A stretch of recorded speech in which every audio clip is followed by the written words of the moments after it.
Allah, Allah, Allah, Allah, Allah, Allah, Allah, Allah, Allah, Allah, Allah, Allah, Allah,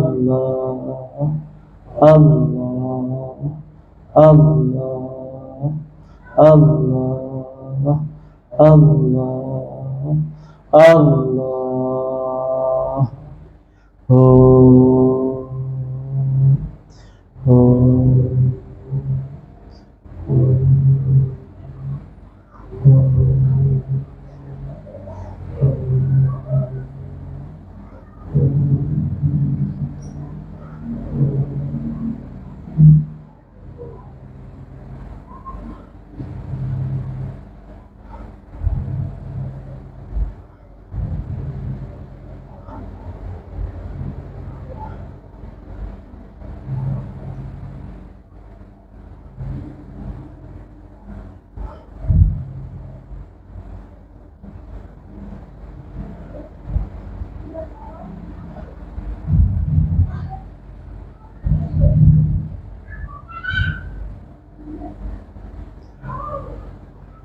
اللهم صل وسلم وبارك على سيدنا محمد وعلى آله وأصحابه أجمعين. اللهم إنا نسألك يا الله رضاك والجنة. اللهم إنا نسألك رضاك والجنة ونعوذ بك من الشقة والنار. نور قلوبنا يا الله، نور قلوبنا يا الله. ربنا آتنا في الدنيا حسنة وفي الآخرة حسنة وقنا عذاب النار. والحمد لله رب العالمين. تقبل الله منكم.